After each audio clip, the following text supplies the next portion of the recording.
All right, learners, welcome back to Sage Advice. I'm your host, Hamza Khan, and this is the space where we sit with the kind of wisdom that doesn't just inspire us, but moves us to action, that transforms us. My guest today is the one, the only, a dear friend, mentor, my sage, my OG, Drew Dudley, a man whose story, words, and scars have helped millions redefine leadership, starting not someday, but right here, right now, starting on what he calls Day One. Drew, like Ric Flair and John Cena, has worn many titles: educator, speaker, author. But what makes his story so unforgettable is how he's used those platforms to share the parts we often hide: mental health struggles, addiction, burnout, and the raw, ongoing work of becoming. You may know him for his TEDx talk on everyday leadership, which has over 8 million views, and his best-selling book, This is Day One. But he'll be the first to tell you, leadership isn't about the spotlight. It's about showing up when no one's watching. Let's trace Drew's story, the mentors who shaped him, and the wisdom he continues to wrestle with. Brother, welcome to Sage Advice. Oh, man, I'm so glad to be here. I got to tell you two things. One, that's the nicest intro I've ever gotten, and I'd like you to send it to me so that I can do it before events. Done. Also, what'd you say? My stories, my words, my scars? Ooh, you like that, eh? Look, even if I don't use the rest of it, like we know you don't steal anything in leadership, you benchmark a best practice, so I'm going to benchmark that one. Also, for what it's worth for you, just because one of my questions every day is, what did I do today to recognize someone else's leadership? Just so you know, because I think you, like me, are the master of not giving ourselves any credit. Hearing you say, my dear friend, is one of the proudest things. Like, I was just overcome with immense pride when you said that, like enough that it actually hit me to be like, I bet you he would like to know how proud you saying that actually makes me.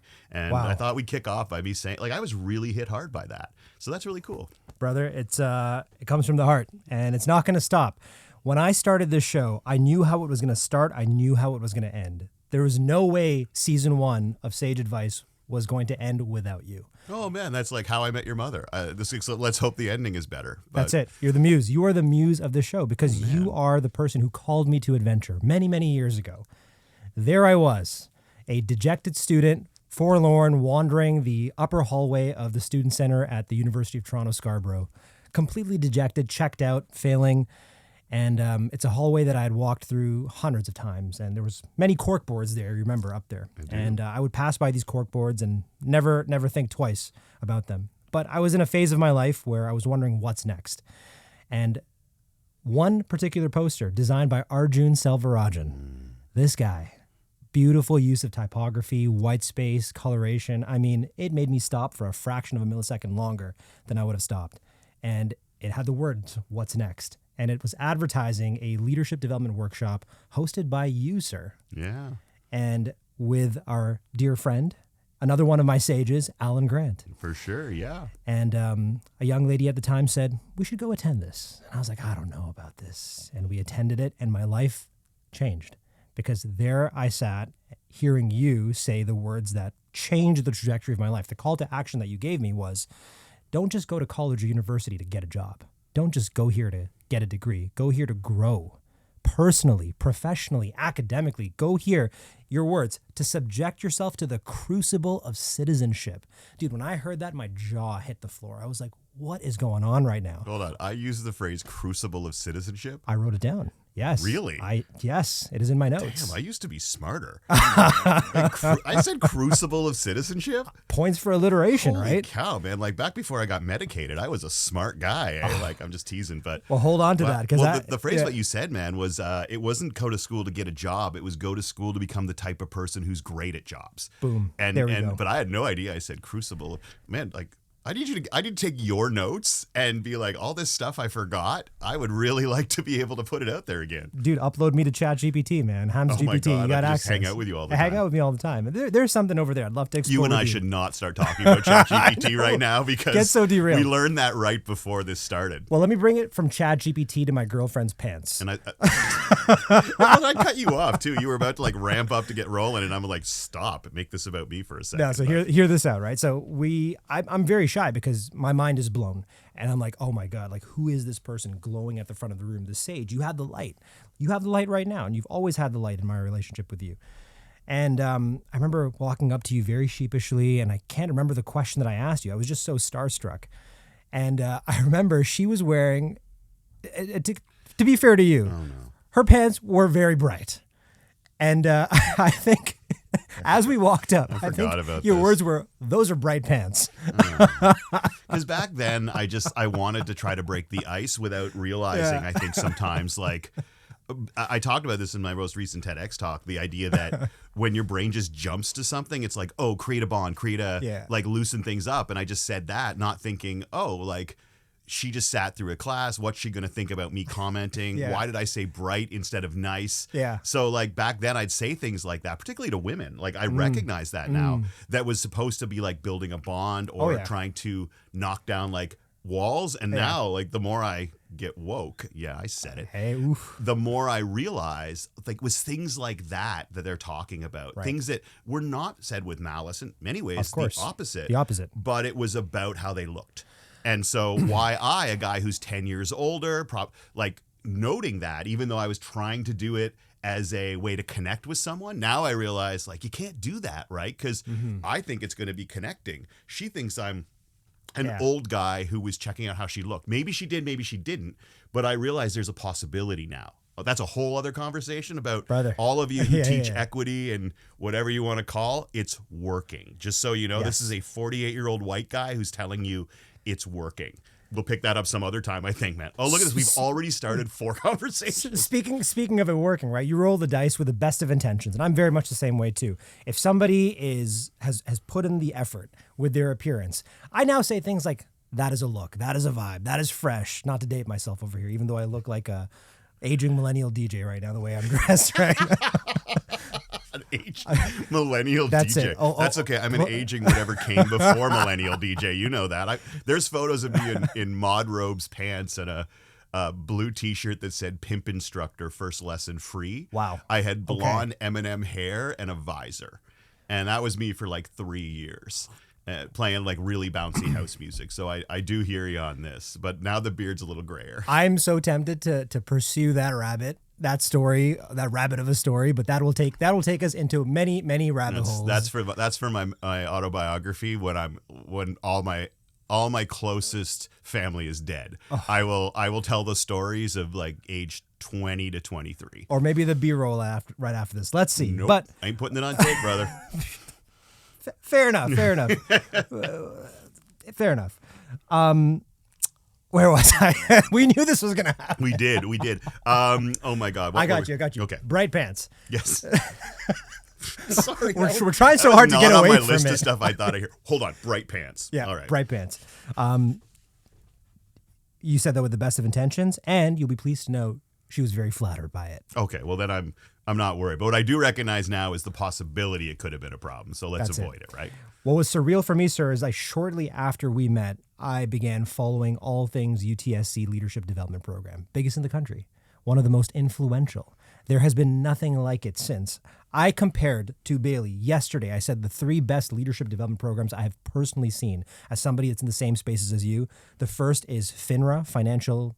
I should know this. Oh my God. I spoke for them actually. FINRA. Yeah. What does it stand for? This is really embarrassing. Denise, I'm really sorry. I know what it means, but I just rushed off a flight. For what it's worth, too, like he may not remember the acronym, but notice he remembered the name of the person. That's what matters, connected man. to the acronym. That's what matters. So let's not like we Shout only out have to so Denise much RAM, Daniels. man. Yeah. Until we get the cybernetic chip upgrades, which we should talk about, but not on this show. We're getting distracted. Easy there, Elon. So, buddy. So wow, FINRA, I just really threw him off, everyone, with that one. BCLC, BC Lottery Corporation, and the University of Toronto Scarborough Leadership Development Programs. BC Lottery, eh? BC Lottery, best. And shout out to Chantal Duke. Shout out to Denise Daniels, Chantal Duke, Alan Grant, and Drew Dudley for creating, in my mind, the paragon of leadership development programs. So good that, in fact, my team at Skills Camp were putting together a roundtable to discuss how we're going to build something for one of our marquee clients. So you're going to hear about this very soon. But anyways, it was surreal for me to go from receiving that sage advice from you at a time in my life where I needed to hear that, I needed a call to adventure, and then to actually begin my hero's journey, one of many, with you. I ended up working with you, and my life has never been the same. I sit before you, brother, as your protege, as somebody who has modeled his career after you, as somebody who gets to enjoy the impact that I believe is a fraction of the impact that you are generating on a daily basis. So thank you on behalf of myself and everybody who is a part of my universe, who respects and have made decisions about their work, their lives, based on anything that I have done and shared with them. I want to just pay on behalf of all of those people the compliments forward to you. You are the guy who set it off. Thank you, man. Well, thank you. And it's going to take me a minute to process that. And the old me would have just been like, what do you say next? And I think maybe the new me, whatever we want to call, thank you. I got to sit in that and not try to return it, because I don't think I could come up with something quickly that would adequately return that. Well, let me add to that real quick then. While you're processing this, I'm not sure if you've seen a couple of past episodes of Sage Advice, but very similar to Ideas into Action, the predecessor, I do the thing that Nardwuar does. I just surprise you with a gift. You have no idea it's coming, but there's a gift here, and I had to think very hard about the gift I wanted to give you. Spoiler alert, it's a book. But you are a voracious reader. You have probably read everything that I have read and then some. So I thought to myself, man, what has Drew maybe not read in a while? And then you gave me the inspiration for this particular tome that I've got for you. And it came a couple of days ago, actually. I was struggling. Shout out to Amazon, by the way, for making this happen very quickly. Prime. You shared an early cut of your most recent TEDx talk. Yeah. And I watched it and I thought to myself, oh my God. Like, Really? First of all, how great that I get to watch a Drew Dudley TEDx talk. Like, thank you for continuing to still put ideas out there for everybody's benefit. But also, I feel like I just got private access to this. This would be like, if I got to see, I'm just going to pick an artist out of the ether, 50 Cent, do a private show. I'm like, 50, wow. Debut some music for me. All right, cool. Well, I got to hear like some early 50 Cent. Well, I'm keeping with the aging millennial DJ theme here. Not to continue the mutual love fest, but I didn't send it to you right away because I was nervous to send it to you because you love this art form. Mm-hmm. And I sent it to a lot of people I love, my girlfriend, and I was a little worried actually because I think nobody commented on it for like 2 weeks after I sent it. But I also know that I don't always watch videos that people send, right. But I was also like, nobody has sent anything, because it was my first new talk in 3.5 years. It was my first TEDx talk in almost 10, maybe even more. And so I was really nervous about it. And you are a speaker, and not just a speaker, but someone who studies the art of speaking. I do. You approach it like LeBron. I try to do it like Kobe and LeBron. I do. Study the game to a letter. Yeah. If you've ever heard LeBron talk, forget his talent, right? The reason LeBron James can still do what he does at 42 is because, and you can ask other basketball players, the man has the most encyclopedic understanding of the game. And I was trying to explain to some athletes, I was doing a speech on self-respect. And one of the things I was pointing out, as we were leaving a show, my girlfriend and I, a couple days before, she got up and took a quick assessment of, because we're in the middle of the row, right? So like a Broadway show, which way do we go, right? And she immediately went the one way. But I was like, I don't think so. I think there's older people down that way. So even though it's looking good now, and sure enough, it stopped. And she's like, why did you just stand there? And instead of jumping into action, and I was letting the play develop. And she's not a sports fan. All I can think of is there's this one footage of James Harden catching one, and the guy flies by, and Harden stands there. Yeah, slow motion. It's just he's an assassin. It's so cold, right? Right. But I'm like, let the play develop. And what I started to realize is Gretzky, McDavid, LeBron, Jordan, Serena, any of this, it's not what they can do physically in 2 seconds, because professional sports or high-level sports is in 2 seconds, what can you do physically? Right.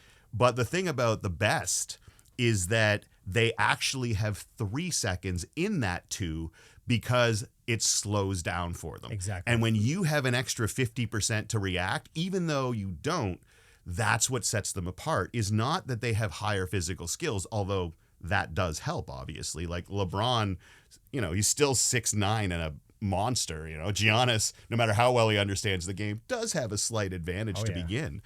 But that idea of understanding the game, and to bring it back, I listen to Kobe, and it's weird because when I listen about Jordan, I don't hear that. I just hear intensity and competition like that. And it's almost like a sickness now. Like it's great for these athletes when but like Kobe seemed to chill a little with his daughters. Jordan never seemed to. No. But this idea that what you hear with Kobe, what you heard with LeBron is the study and the repetition. And for me, that's to bring it all back. I was nervous to send it to you because you were the only professional speaker I sent it to. Yeah. And so it wasn't just going to be it was good or it was bad. What I was afraid of is that you're the only person who would look at it and be like, was it well crafted or not? Of course it was well crafted. And I didn't know that, man, because it had been so long. I just, again, that was a long way of touching on a whole other subject about excellence and such. But that's why, like, when I sent it to you, man, I appreciate you saying that, but I was terrified because I'm like, I'm about to launch this thing on our podcast. Yeah. And nobody who understands speaking has said to me, you haven't lost a step. You know what I mean? Like, well, let's talk craft over here. And then I want to give you this book. But oh my God, look, we're all over. No, this is good. Severe ADHD, everybody. This is all very coherent. I promise. We're about to go on a journey. But you did one thing in this talk, and I can't wait for other people to see it. But it was a very unique Drew Dudley opening. Like it was a cold open. And I was like, either he rehearsed that or he didn't. But either way, phenomenal. Right? It looked like it was an accident. It looks like you stumbled out of the backstage drop, whatever that was. And then you remarked on the red circle and then you stood on it. And then I was like, oh, he's doing the thing. And I know it because I've been telling my team that I'm changing my openings now. My openings were very much, a lot of exposition, a lot of like the title, the organization, and making excuses for why I'm speaking so fast. Now I do the Michael Jackson Super Bowl thing. Yeah. Dude, I just stand there and I don't even say a word for 5 seconds.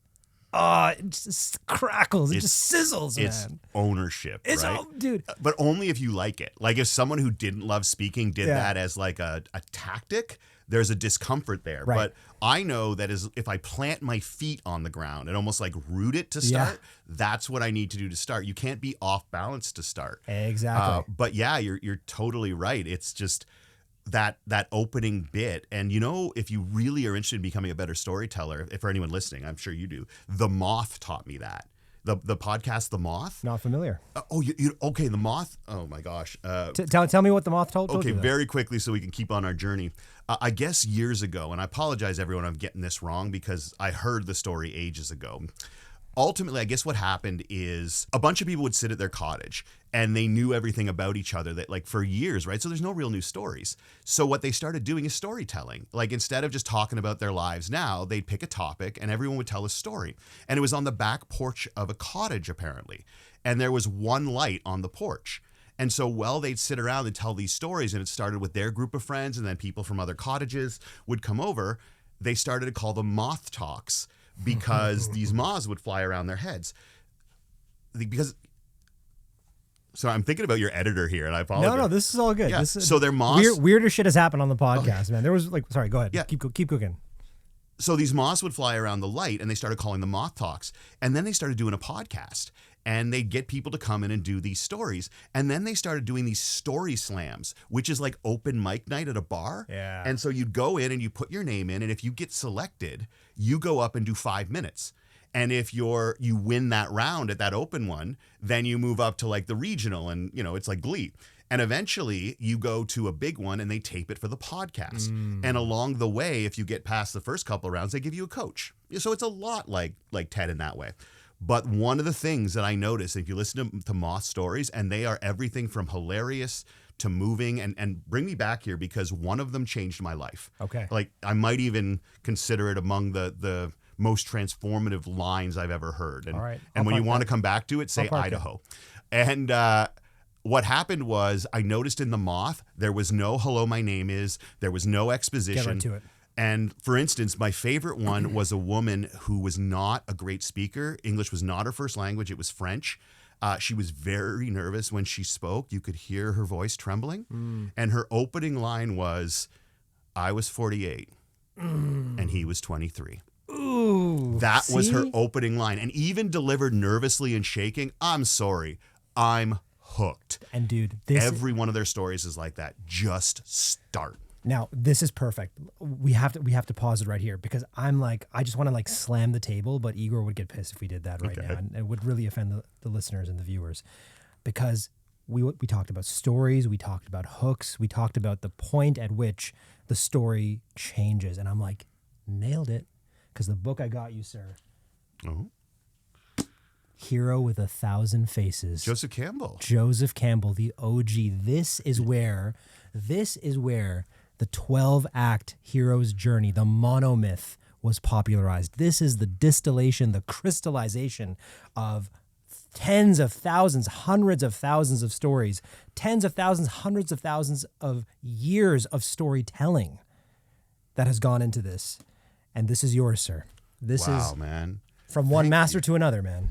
I got to tell you, I had a feeling coming in here, or I made a kind of a commitment to myself coming in here, that I would I'd be very open to saying things I've never said out loud before.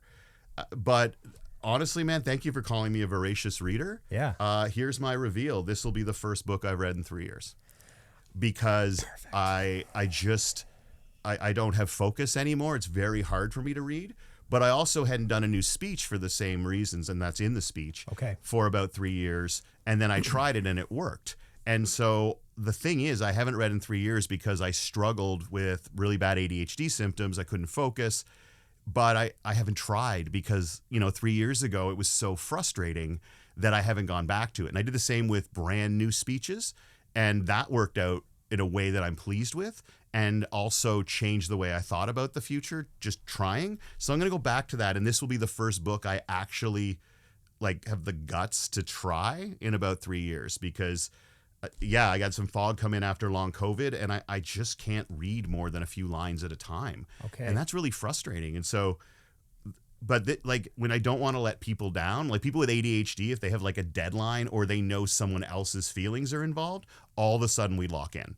And so this means the world to me, man. Like, I got you, bro. To bring me a gift, man, just watching you is a gift. Like, you Thank talk you, about man. what Thank I've you. got to do in the last, you gave a commencement address. I did. At U of T. I've never done that. You got to speak at Con Hall. I've never done that. Okay. And then another, she's 10 years younger than you, that I kind of connected with years ago. Her name's Delaney. When she was a high school student, she did we called it Leader Flicks, and we watched Mean Girls and talked about leadership themes within it. Sick. And I wanted to go back to that, but I did to do other movies, but it was just hard to get people together. But we did it once, and I asked a client who I'd worked with, do you know a high school student, because he was a teacher, that blows you away? She's way older, because I'd like to have a high school woman on this to talk with these other people I had.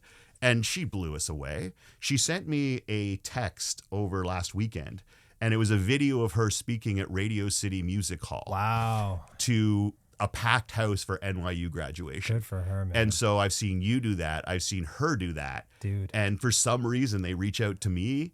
And look, I at some point, you can't deny it. I've done my whole career, but at some point, I sent you a text a couple of days ago about, I called it the Mark Henry spot. Yeah. And about how, at some point, no matter what you think of yourself or what you think you could have done more, because I don't know about you, but I think that what I can't stop doing is on the days where I'm at my best, where I generate the best stuff I've ever done, where I'm completely locked in, especially back before I was medicated with my bipolar and I was hypomanic. If I look at those days or those weeks when I was truly feeling I was in flow at my most, I accomplished X, right? And then if I look back at my life and go, well, I should have so much more done, because look, I think there's a scene in Schindler's List almost where he goes up and he's like, how many door brackets or whatever have you made today? And he's like, I made 9.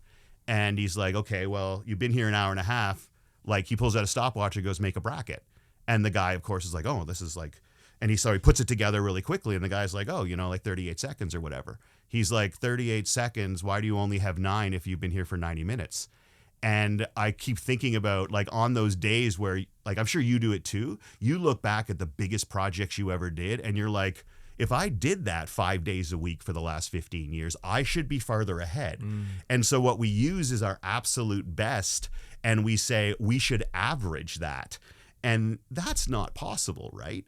And so I think both of us have dealt with that. I don't know why I started this particular point. I got you. Okay, so let's fly it back to you. Where did that start? No, this is beautiful. You're opening up many branches of potential stories we can walk down, which is beautiful because that's exactly what the call to action does.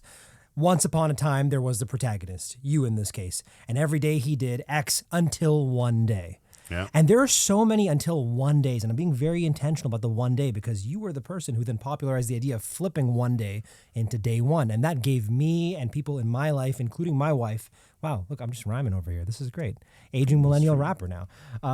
It gave us permission to become the authors of our own stories. And so when you shared that TEDx talk with me, I watched it and you talked about the fog.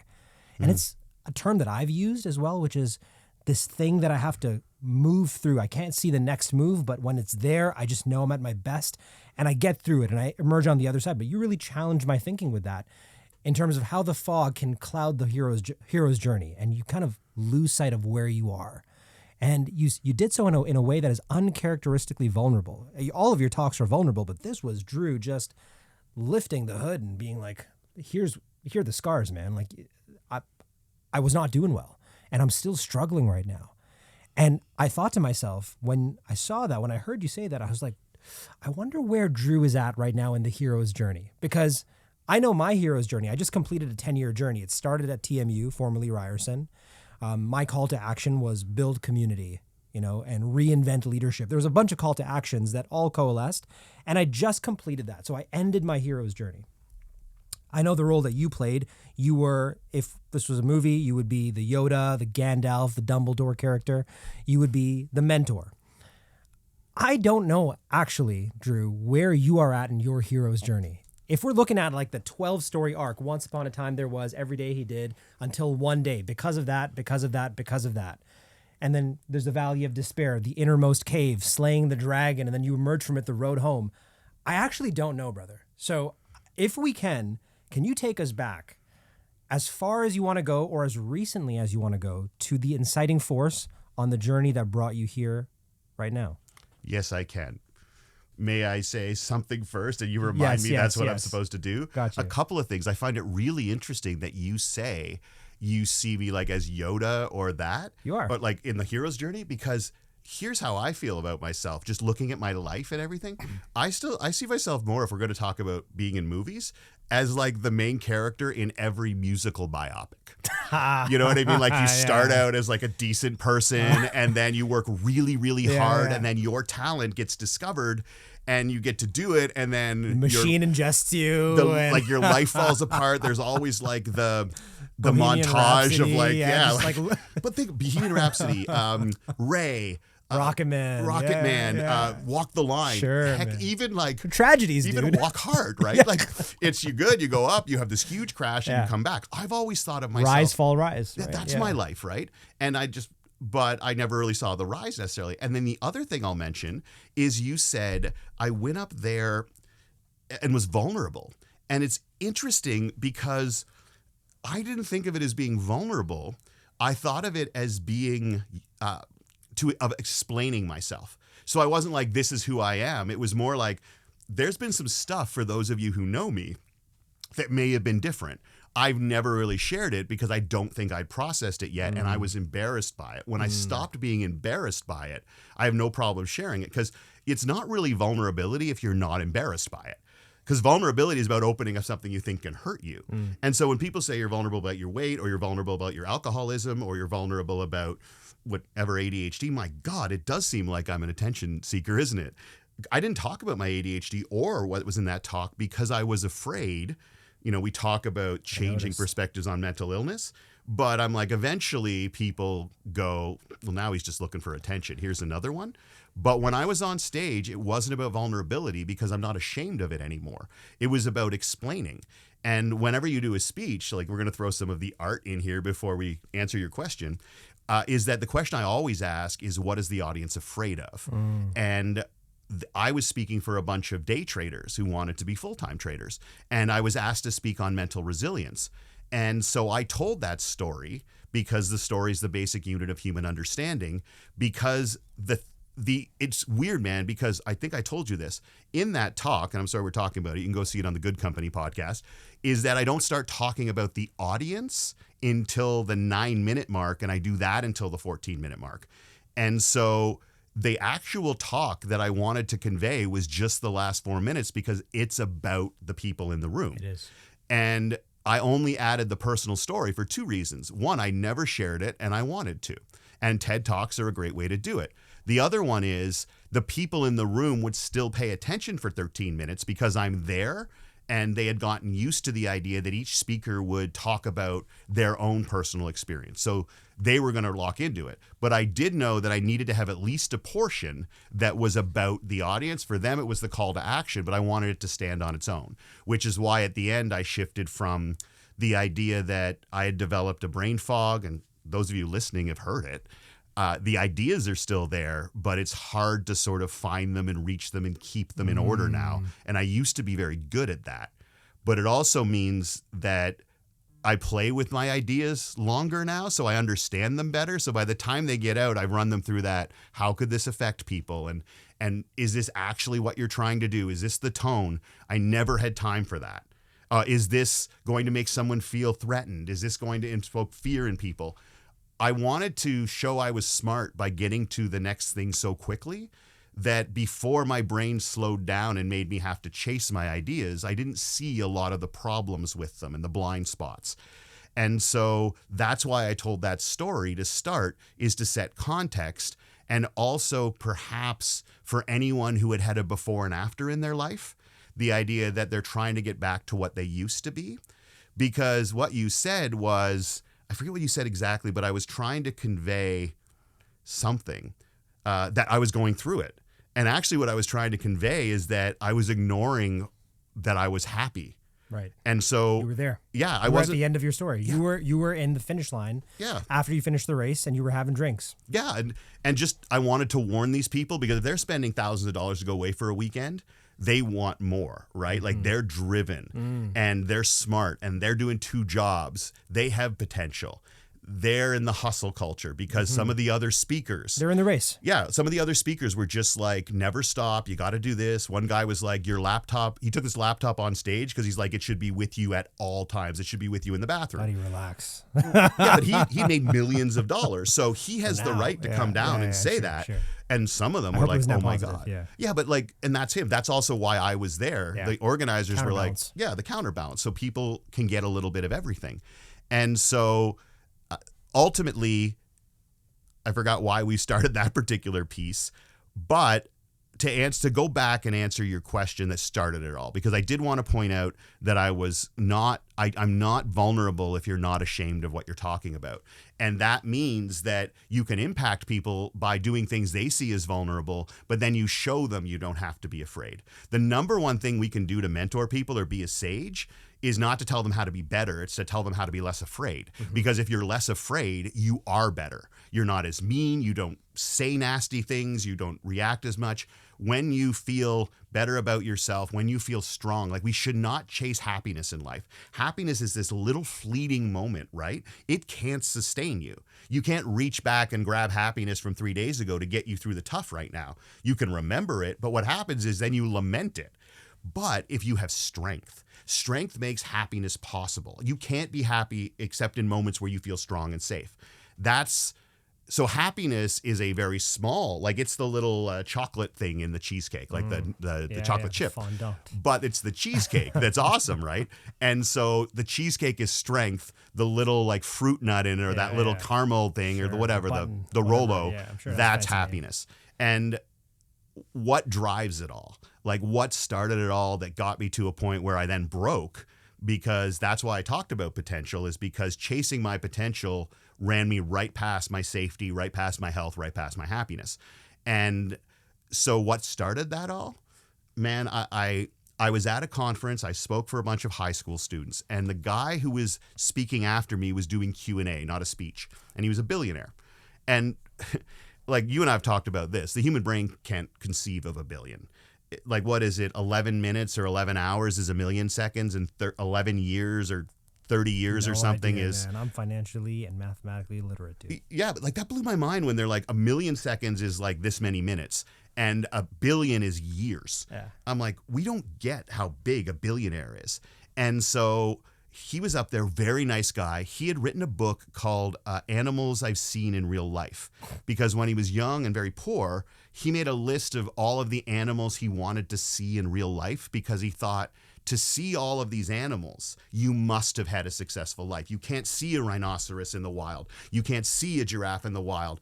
I got to stand on the Great Wall of China. Like, that was a moment where you're like, if you're not from China, if you're from North America, the opportunity to stand on the Great Wall of China is not like you did something right in your life just because you had that opportunity. Not just did something right, you were incredibly lucky. And so one of the students asked him, and high school students ask the best questions, right? Like really good ones, because they're the most afraid, is they asked, what is the one part of your personality? He asked your question, like what was the catalyst to start it all? Basically, he asked what you did, but in high school terms. Mm-hmm. And the guy, and you want to talk about vulnerable, or at least aware, he goes, every single dollar that I ever made had only one purpose: to try to make my father love me. Oh, and I was just like, oh. And then he said, it is the worst possible reason to do anything, because that is given freely. It cannot be earned. What is it? You can't fix stupid. You can't heal toxic. Loving someone more will not make them love you best. And explaining yourself more will not make you more understood. When you understand that, you will be free. And when he said that, so my answer to you is this: everything I've ever done is to try to make my mom, in my mind, not hate me.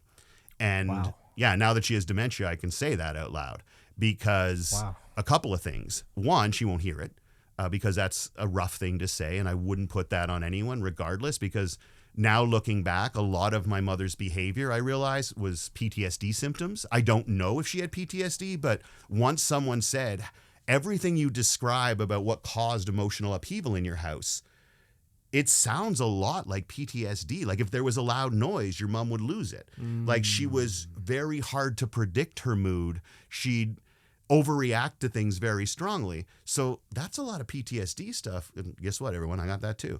And so I recognize that. I also see some bipolar stuff that was never diagnosed back then. So I try to be more empathetic looking back on my mom now.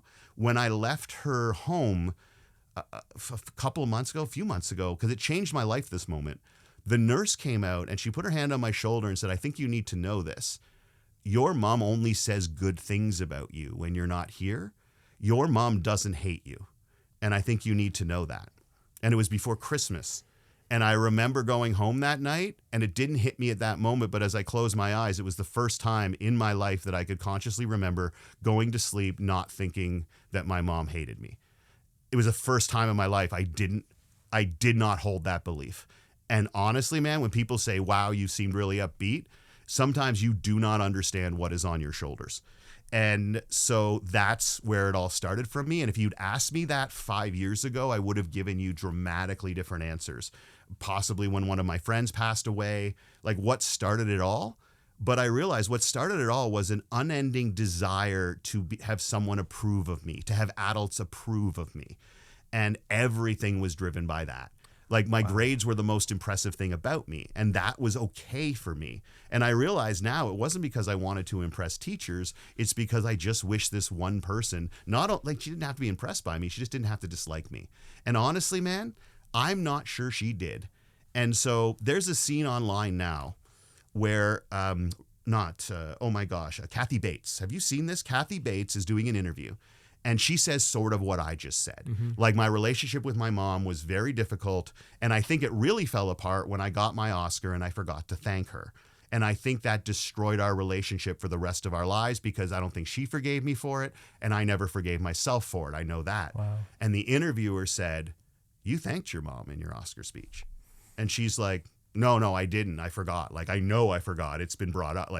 And he's like, no, here. And he showed her the clip and she thanked her mom. And if you go find it and look at Kathy Bates's face, the moment she instantly starts to break down. because she had that experience. Something that she had carried on her that made her feel like less than she was removed. She thought for however many years that was, and maybe her mom thought it too. They never checked. Trust but verify, folks. Imagine a relationship falling apart and nobody fact checked. Like I just saw Othello. There is a problem with not fact checking or not having cell phones. Like if honestly, Shakespeare'd be screwed if there were cell phones, everybody, because every single story falls apart. But yeah, see Kathy Bates. That's what happened to me a few weeks ago. So if you go back and you want to know what drove me first, everything I have done. My late girlfriend said to me once, in a way that like, you ever said something to someone where like it just seems obvious to you? You're like, hey, the sky is blue, ha ha ha. And she said to me, do you ever think the fact that the person who was supposed to love you without any question is the reason you try so hard with every woman in your life? And it was so obvious to her and maybe to everyone else I know. But there's an episode of How I Met Your Mother where there's like a glass breaking when you suddenly realize something. And I guess she instantly knew that she had messed up my reality by pointing that out. Like every relationship you had with women since you were young is based on the one you had with your mom. Sorry, Freudian. Like in many ways, Drew, like you've actually answered almost every single one of the next questions that I have, which is, it's hard when you find the source, eh? Well, but it's true, right? Like this is a room where I have shared things, even about my own mother, that honestly, the minute it left my mouth, I was like, oh no, my mom's gonna watch this. She's gonna hear this. Mm-hmm. We're gonna have this conversation at some point. Hasn't happened yet because the episode's not out yet. Hey man, like let her know this, and she at the knows, time of the recording, at least she knows this too, right? We will never have to clean up a mess bigger than the one that was left by our parents. Hey. And look, they may have been the best parents in the world. Sure. Look, all I know about the mess left by our parents is you might be aware of it your whole life. You might feel like you have to clean it up your whole life. You may not even know how it got there or where it's from. All I tell all of you is don't blame yourself for it. The mess your parents left, no matter how well-intentioned they were, we all have blind spots and we all do things that hurt people. A lot of the tough stuff in your life is because you never had a chance with it because it was your parents' weakness. And look, you're still accountable for your behavior, but you're not always responsible for it. And I do know that one of the big things in my life is when I stopped believing I shouldn't be accountable for stuff I'm not responsible for. Like I'm not responsible for what bipolar does to me or that I was addicted to alcohol, but I better be accountable for the damage that I do, because if I'm not accountable, I'll never go to recovery. I'll never go talk to someone. So that was a big lesson. There you go, sage advice. Like let go of a couple of ideas if we want to make the world better. One, that you should not be accountable for stuff you're not responsible for. And two, that we can possibly make the world better without giving some people stuff that don't deserve it. And I'm just like, I'm watching all the politics in the world and I'm like, here are 10 people who say they're starving. And you've got one group that's like, we should pay for 12. And you've got another who's like, well, if there's 2 that might be faking it, screw the other 8. Like, I'm sorry, everybody. That's silly. And they've been, America especially has been blinded by, years and years of being manipulated to pit each other against one another, because it wasn't just the media over 30 years. Because now we're on the 3rd generation of people in the new media who have had 24-hour news cycles, right? So people's grandparents now had a 24-hour news cycle. Wow. So the process of moving information from fact and into entertainment is now like 30 years old. And that's cool, but they've got real good at it as a result. And obviously, when people are doing stuff that if the rest of the world figured out they were doing would get them arrested or killed, you will put a lot of resources into making sure people don't notice. And people who own media sites and who are friends with people who own media sites and who, like, they are doing shifty stuff that if, like, someone caught you doing it, we know it would happen online. You'd get killed for it, right? But, like, Elon's doing it in plain sight and billionaires are doing it in plain sight. So what you do is you create 2 groups who hate each other. But the key, my friend, is to create the 3rd group. Because if you have 2 groups that hate each other, one group only has to win a few over to like get the majority. But if you create a 3rd group of people who have been told politics is so toxic, you need to stay out of it. and you make it so toxic that when they engage in it, it makes their life worse. What you actually do is create a third group, which is, we don't want to be involved in this. And once there's 3 groups, all you have to do in power is make sure that no 2 of them come together. And since the third group refuses to engage, period, and it's the only group the other 2 would trust enough, potentially, to like liaise between them, but they never fully trust them anyway. There's an interesting scene in Sinners. Is it Sinners? Sinners, shout out, Ryan Coogler. Oh my God. I watched it like 12 times. Yeah, I'm it's embarrassed. Yeah. Not, but okay. yeah. Oh my God. We're now on 3 different topics. And I'm going to ground us right after this. Right okay. after this detour, we're coming back. But finish the Sinners bit. I can't remember what the Sinners bit was, but the twins. Oh no! But what was the Sinner? What was I doing right before? The third space. The third. Oh, group. the third space. Right. Is that like once there's a scene in that I didn't understand the significance of, but in one scene, the 2 black brothers, Smokestack. Yeah. Yeah. They go into a store owned by I believe a Chinese man and his family, and he says, "Go get your mom." And the daughter walks from that store to the other store, and the mom comes back across. And there's a tracking shot behind the girl walking across the street. And I just thought, oh, that's a cool shot. And it was my girlfriend after who's like, no, the one store was on the black side of the street. The other store was on the white side of the street. I watched that 12 times and never picked that up. That's what's so great about the movie. And it's about identity and group identity. Right. Chinese people were also looked down upon by white people, but not so much that they couldn't go between the 2 groups. Right. Never fully accepted by either group because they're an outsider, but able to be like sort of invisible, communicate. Yeah. That's this middle group. It's not trusted by either side fully. But because it exists, is because it's been created, because the fight became so toxic that a bunch of people bailed out of the fight. Now the fight will never end because not enough people will come together to try to stop it. So that was sort of the frustration with the way the world was working for me. And I'm not even sure how we started all of that. I just was like, oh, here's a cool insight I thought about once and haven't actually shared. But yeah, it just that idea that there's now a third group. And I got so frustrated and sick when I watched and I engaged in the news that I only was able to sort of recover and start looking at the world positively when I disengaged. So now I'm uninformed instead of misinformed, because until I find an accurate way to get information, everything that I'm told is a manipulation.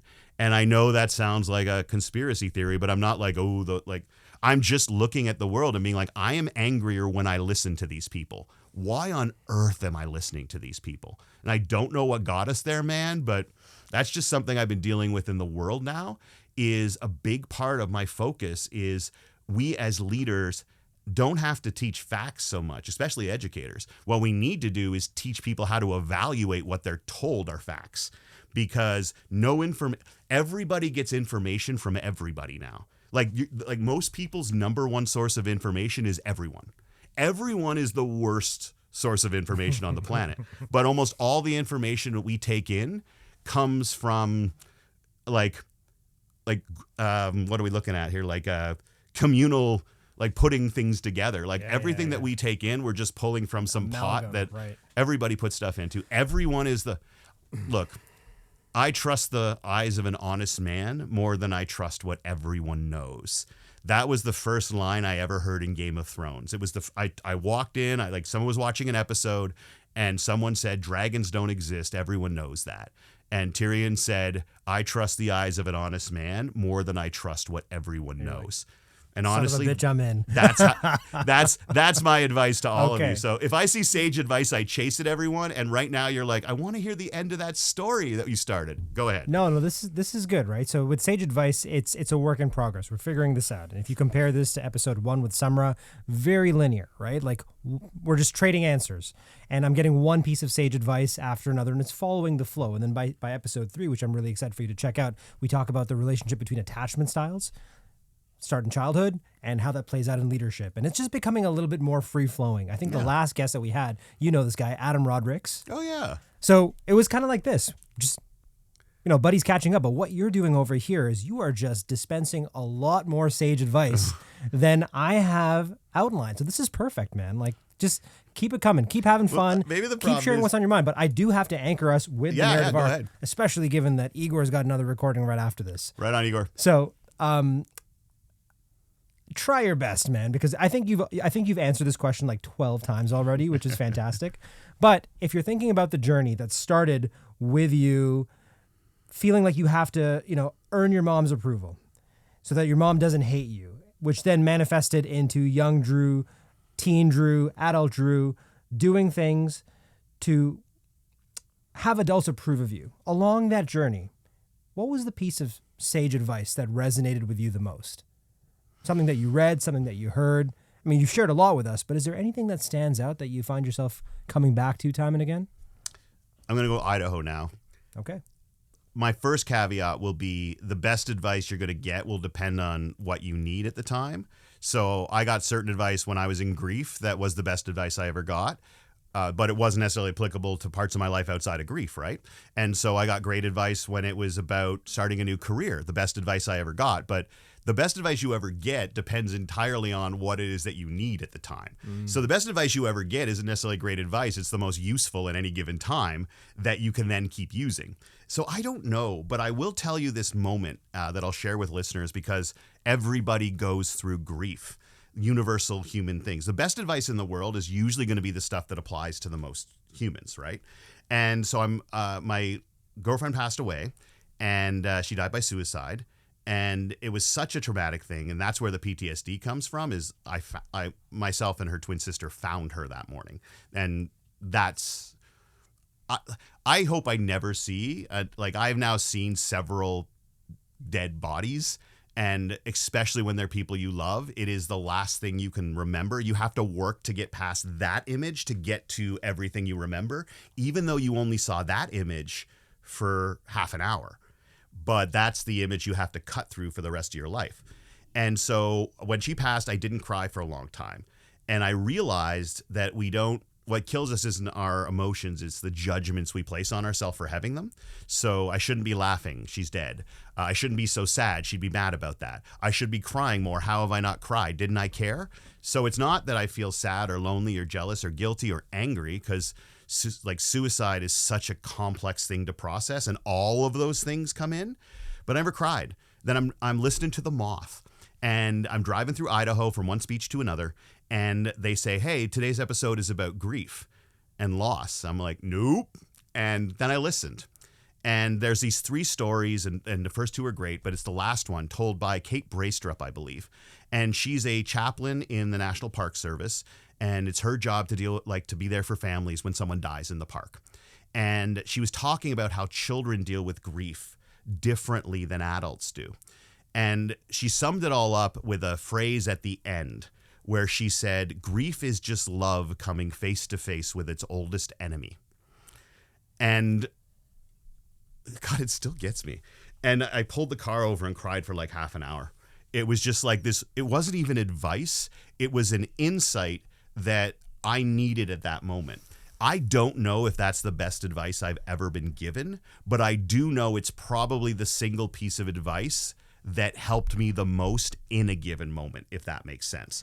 So I don't know if it's the best advice in the world. I do know it was the most helpful that I've ever given. So if I had to answer that question, knowing how contextual it has to be, I think I'll focus on the moment that was most helpful. And it was, grief is just love coming face to face with its oldest enemy. Man. And there's a poetry to that. There's an honesty to that. And there's just there's a visual to that. A cinematic quality. It's a story. It's slaying the dragon. Like you can see it almost as 2 gunslingers, like 2 fighters who Final act. It's Ali and Fraser. Yeah. They know that this is going to be a battle, and love and death over and over. Cody and over. the final boss. I see it. That's it. Right. And so that I would say is the most helpful I've ever been given, and I hope it might help someone out there. Absolutely. And brother, sorry, I don't mean to be prescriptive here, but I don't feel like people should downplay this, because if it helped you in that moment, that's what makes it sage advice. And I'm just gonna share something that you shared in your famous TEDx talk, the lollipop moment, which is there's not one world, there's 9 billion versions of it. And so if this helped you in your version of the world, there's potentially 9 billion people out there who needed to hear that, myself included. Like, you are actually changing my paradigm here, because I have dealt with grief very recently, and it's just love coming face to face with his oldest enemy. Yeah. Oh my God. Okay. And you know what that means? It's a reminder we have no power. It is like we have no power. There's an episode of Buffy the Vampire Slayer. I know this is weird, and it's called The Body, and it may be the second or third best television episode ever, I believe. And if you're a Buffy fan, you know it. But basically, to summarize it, this is 6 or 7 seasons into a show where this woman fights evil. That is her job, is she keeps beating every big boss, every final boss of evil every season. And the only thing in the whole series that she cannot beat is when someone dies. And I'm not going to mention who it was, but that episode was done with no music, just raw, extraordinary emotion. I also believe it's the first lesbian kiss ever on network television. Shout out to Buffy, man. Yeah, and they slipped it into that episode, right? So that no one's going to talk about that because they talk about all the other power. The idea, I think, of that phrase, why it brings power to me is, you know what? This love and death isn't about you, man. You're not even in the fight. Like, you're the guy who's 18 learning how to box. The cosmic backdrop, yeah. Never try to get in that ring. It's too big for you. We absolutely need to do the version of this podcast that's like 8 hours long, 9 hours long. Right? I'm like, there's going to be a 2-parter. 100%, because I'm looking at the time right now. I'm like, we have 2 big questions, and I still want to stay on grief is just love coming face to face with its oldest enemy. But we'll do it. We'll do this again. And I'll do really quick. I'll try really hard to answer the questions, and then we'll just talk about the answers as long as we can instead of maybe not getting to one. Yeah. All good. So I'm going to challenge you to maybe bring this down to like just rattle it off. Just don't even give me the preamble. Don't give me the story. A piece of advice that you are wrestling with right now that feels right, but you're like, I don't know, man. It's not your fault. Okay, now we got to add some context here. Please. It's not your fault. I mean, it's like everyone knows it's not your fault. Anyone who's lost someone, like specifically as one part of it, anyone who's lost someone they love to suicide fights with that every day. And you know that there's so much more to that, but it's not your fault. My conflict with my mom, it's not your fault. Well, yeah, but like partly I contributed to it. Like, look at everything you regret, man. You regret because at least partially you think it's your fault. Like, otherwise, why do you regret it? It makes you feel bad, all right? Like, almost everything that we regret is because we there's some part of it that thinks it's our fault. And, it's like Goodwill Hunting. That's why that scene destroyed him, because people are angry at themselves. Like, people who go through their life angry at the world aren't angry at the world. They're angry at themselves, like, as a general rule. And so honestly, man, yeah, that's what I would say is that I've been told over and over and over again, it's not your fault. It's not your fault. But if I played a role in it, or at least I perceive it, it's hard for me to not think that even if it's not totally my fault, maybe my 10% of fault is what pushed it over. You know what I mean? So you can granularly find a way. But the stuff that I know is true, but I really struggle with is it's not your fault. Mm-hmm. In Goodwill Hunting, it was the abuse wasn't your fault. The way you were treated wasn't your fault. When you lose someone, it wasn't your fault. When you didn't text on Friday night and, you know what I mean? And maybe if you had, that's not your fault. If it's just like you don't go with someone to the store and on the way there they get hit by a car. That's not your fault. It's not your fault. But, that's why I struggle with every day. I bet you lots of people do too. When you really look back, it's just like how many of the things that you carry with you every day, if you honestly knew, like for instance, with Anastasia, my late girlfriend, if she came down, looked me in the eye and said, you had absolutely nothing to do with that, I don't know what that would do, because then the way our brain works is, wait, really? Like, you made that decision and I was a part of your life and then I really didn't factor into it at all? You know what I mean? So, kinda, yeah. But like, imagine the perfect example. Kathy Bates, go look at the video. That is the perfect example of what I mean. You actually get to see someone realize it's not their fault. Okay, so this is so good, right? We went on multiple detours, but but like every good hero's journey, it always has to reach the end. You want to know where I am? is I've come down out of the tree after people threw rocks at me and I put a fence around it. Like that's the stage of my hero's journey. I'm down out of the tree trying to put a fence around it so no one else gets stuck up it. Well, I'm glad you've articulated that because I'm now having the epiphany that maybe what happens to people like Kathy, certainly like myself, and maybe even you, brother, is that we misread where we are in the hero's journey. And I think this happened to me last year. I thought I was further along than I actually was, but I had a couple more acts to go through. And because of that, I was experiencing friction in my life, and the friction was producing smoke, and the smoke billowed into fog. And I was just not okay. And like, thank you for, we talked about maybe vulnerability not being the right word, but just thank you for like letting us into your universe and letting us into these things that I hope people, never have to experience the type of grief and the trauma that you've experienced. And if they do, man, like, I hope that they have an opportunity to connect with you and your work and the things you write and the things you say in this conversation, because it has been healing. It's been healing for me, and I have to believe that it's going to be healing for others as well. I love it. I appreciate that. Well, I really do. Let's do this now, right? So every story, once upon a time there was, and every day until one.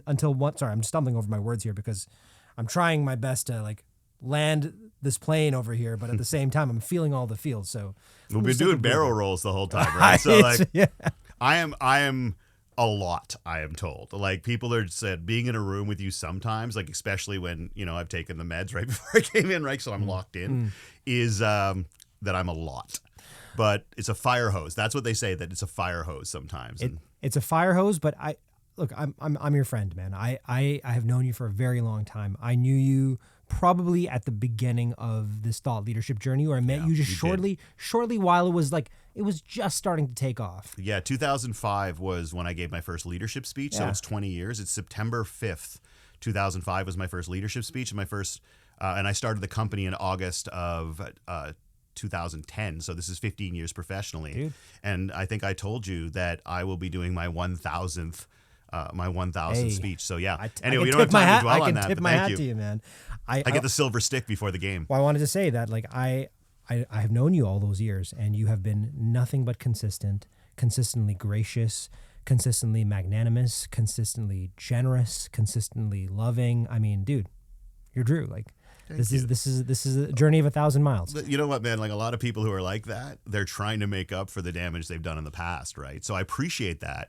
But, all these things I list have led to some behaviors that I'm not proud of. And what I love is like, I think the greatest testament to who I am is that people have forgiven me, right? Because, it took some decision probably to forgive me and to recognize that parts of my life aren't actually a reflection of who I am. And, but yeah, it's part of that too. And I appreciate it, but I always want to acknowledge too, so other people know this, like I'm up on stage and I'm talking like sage advice, that most of it gets driven from this feeling that you're not good enough. And I asked ChatGPT once, I'm like, knowing everything you know about humans, what would you say is the biggest mistake we make? And or the biggest worry or fear that we have. And it's like, honestly, I'd say your biggest fear is that you're not enough. And this is perfect, right? Because wisdom is born through a combination of experience, knowledge, but it has to be synthesized. It has to be refined. You have to have spent time reflecting on it. And you have engaged with this question of what is enough? What is the finish line? Does the game have any winners? How do I impact people through time? So on and so forth. You are wrestling with like, oh my goodness. I mean, to talk about grief, being the enemy of love. It's my new philosophy on life, man. Just net positive. Instead of beating yourself up for how much negative, just go net positive. So even if you put a bunch of crap into the world, like I'm bipolar, I was an alcoholic, like I'm ADHD, so I ramble. Honestly, man, as long as I'm net positive. And so like I think we go through life trying to be like zero negative. Like you don't do anything negative, but hell's no. Like all you need to do, like if you're a dick, you just have to work harder to put positive things in the world. And if you do that, you're net positive. So that's all I'm trying to do, man, is make up for stuff that I still carry with me as being negative. And you have done that several times over. Like the world is blessed to have you continuing to do what you're doing at the highest level. I'm going to challenge you in the 4 minutes that we have left here to do something that I think people have been waiting for a very long time. Okay. I have personally been waiting for as a fan of Drew Dudley for a very long time. This is the lasting advice segment where we ask you for the piece of advice that you want to leave if all was said and done. And the example that I've given to previous guests is, Igor's got a button back over there, and when he presses it, this room just ends catastrophically or silently. I don't know. Igor's, the madman back there who's going to end the situation. But I'm going to flip it for you. We'll make it more gentle because we're ending season 1 of Sage Advice. I'm going to ask you to visualize you sitting at the edge of your bed. You owe me $5 for this. Let me know. Actually, I paid you for this one. So yeah, there we go. Sitting at the edge of your bed. And you have to leave some instructions for us. Leave some sage advice for me, for the people who you have impacted and continue to positively impact, but for everybody else. This is going to live on. This is going to echo through eternity, sir. So lay it on us. Okay, I'm going to give you one of the best I've been given in the last 5 years that I would leave behind, and then the one that I would. And the first one is from a student. I gave them the edge of the bed advice as a midterm at the University of California last summer. And at 19 years of age, one of her pieces of advice like that was an apology without a change in behavior is a manipulation. And boy, that has changed the way I look at the world and the way I behave and take accountability. What I would say, incorporating that wisdom, is, and I'll ask you the question, man. This is my advice. Consider this question. And you're the type of guy, I think, that will really bug them. I want you to ask yourself, what is the compliment you've been searching for your whole life?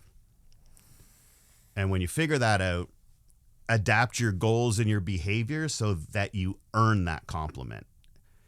Because nothing else you will ever be given financially, like in terms of people saying things to you, nothing will fulfill you except acting in a way that earns the compliment you've most liked to be given.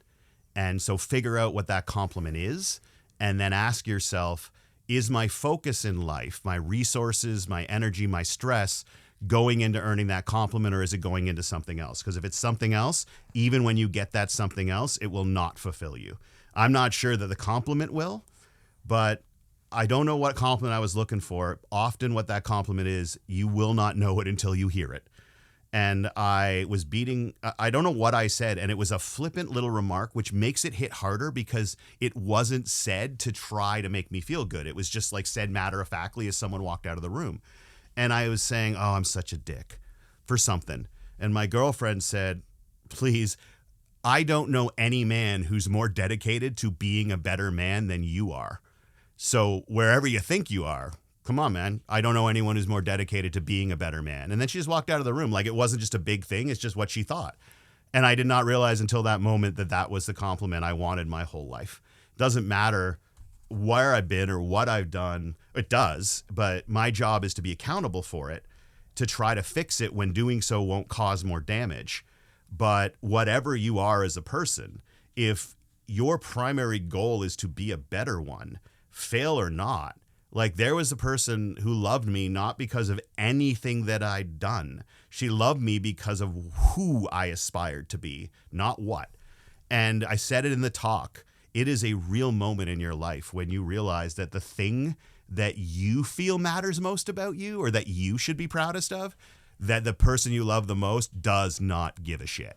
Right? Like, and when you're afraid of losing the thing that you think is best and most important about you, you ignore everything else in your life that is amazing. When I said to myself, oh, if I really did lose the ability to speak and do this, like what would I have left? And I was like, oh my God, if I lost it, I'm happier than I've ever been. Not because I lost it, but if you removed it from my life, I couldn't do it. I don't know how that would affect me, but I do know that everything else that's left in my life is better than it's ever been. And I didn't notice that because when my life became better than it's ever been, I at the same time started to worry that I was going to lose speaking with the ADHD and the stuff like that. And all of a sudden I was just like, wow, the fear of that made me miss that the life that was being built around me was better than it was before whatever happened to my brain. And so, yeah, I missed it. True Dudley. My goodness. I can't believe in just 8 short episodes, we have completed an entire hero's journey. and we completed many in this conversation. Full circle, like in ways that I'm actually stunned by, because that question right there, that if this is what we're ending the season on, which is what is the compliment you've been searching for your whole life? I have never arrived at an answer to a question as quickly as I did. Oh, really? And it's hilarious because in the best way possible, it's the same answer that you've been looking for. Oh. Which, thank you. In true sage fashion, you helped me multiple times. You were there at Act 3 specifically, and here you are at the off-ramp, the departure gate. Right? How's that for a deep cut? There's an old, that is a deep cut. That's a good way. Let's not even tell people, just like a little nod. Aging millennial over here with the Are deep you cuts. going to tell us the compliment? Yeah, it's the same one as yours. Oh, it is. Like, that's it. That's what you're saying? Is that you want that too? I want the compliment that I've been looking for my entire life is, you're a good man and you're enough. Oh, man.